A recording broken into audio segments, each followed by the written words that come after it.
संवेद शिखर अनादिकाल से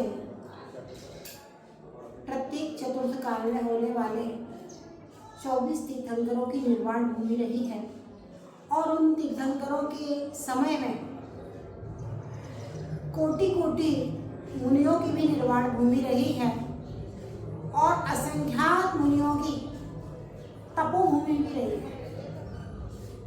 अनंत महामुनिराज इस तीर्थ के ऊपर से निर्वाण को प्राप्त हुए हैं।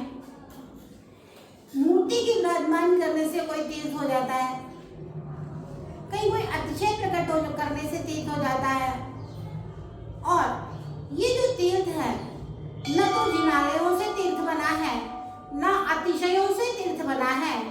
यह महातीर्थ संवेद शिखर जी महामुनियों के तपस्या से तीर्थ बना है। कहाँ है? रत्नत्रय के धारी मुनिवर जहाँ विचरते हैं, परम तपस्या के परमाणु वहाँ बिखरते हैं। रत्नत्रय के धारी मुनिवर जहाँ विचरते हैं, परम तपस्या के परमाणु वहाँ बिखरते हैं। बिना बनाए तीर्थ बनाए आत्म साधना से, बिना बनाए तीर्थ बनाए आत्म साधना से, मेरा जीवन धन्य हुआ है तीर्थ वंदना से। मेरा जीवन धन्य हुआ है तीर्थ वंदना से।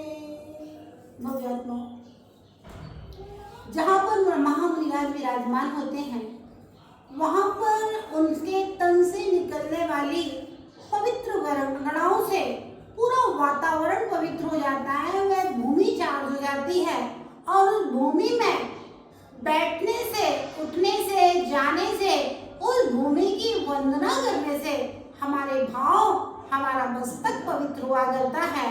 हमारे घर गृहस्थी में किए हुए पाप दूर हुआ करते हैं। ऐसी वह तीर्थ भूमि महामुनिराजों की तपस्या से पवित्र हुई है।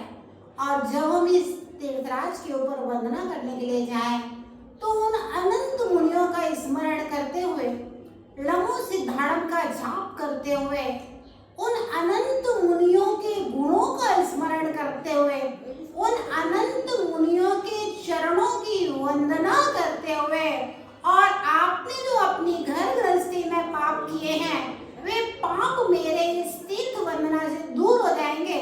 ऐसी मन में भावना और संकल्प करते हुए बड़े विशुद्धि के साथ में, क्षमा भाव के साथ में इस तीर्थ के ऊपर, भक्ति भाव के साथ में इस तीर्थ के ऊपर चढ़े, वंदना करें। अनंत कर्मों को, अनंत पापों को काटने वाला यह महातीर्थ आप सबके लिए मंगलमय हो। मैंने देखा 365 दिन लगातार इस तीर्थ के ऊपर यात्रीगण आते हैं और 365 दिन लगातार यात्रीगण इस तीर्थ की वंदना करते हैं। सिर्फ यात्री ही नहीं, यह तीर्थ भूमि तो चतुर्निकाय के देवों के द्वारा पूजनीय स्थान है। ऐसा परम पुनीत तीर्थ है। संपूर्ण भारतवर्ष में सबसे बड़ा तीर्थ अगर कोई है तो तीर्थराज संवेद शिखर जी है, जो कि शाश्वत सिद्ध भूमि है। प्रलय काल के समय भी जब सब कुछ नष्ट हो जाएगा उस समय भी इस तीर्थ के ऊपर एक सुपारी जैसा आकार बना रह जाएगा। और इस तीर्थ के नीचे बताते हैं कि एक पीले कलर का स्वर्णमयी स्वास्तिक बना हुआ है इस पवित्रराज के नीचे, क्योंकि स्वास्तिक जो होता है मांगलिक का प्रतीक होता है। स्वास्तिक जैसे मांगलिक चौक के ऊपर एक दीक्षा की दीक्षा लेता है, और जिस तीर्थ भूमि के नीचे स्वास्तिक बना हुआ है उस तीर्थ के पहाड़ के ऊपर बैठ करके मुनियों ने मांगलिक तपस्या की और निर्वाण को प्राप्त किया है। आप सब इस तीर्थ की वंदना पवित्र भावों के साथ करें, लेकिन ध्यान रखें सोना, चांदी, रुपया, पैसा और महंगे महंगे मोबाइल, जोखिम की वस्तुएं लेकर के तीर्थ के ऊपर न पड़ें। न चढ़ाएं। इससे तीर्थ की पवित्रता का नाश होता है और आप एकदम सादा सिंपल और भक्त बन करके इस तीर्थ की वंदना करें, निश्चित रूप से आपके पापों का क्षय होगा।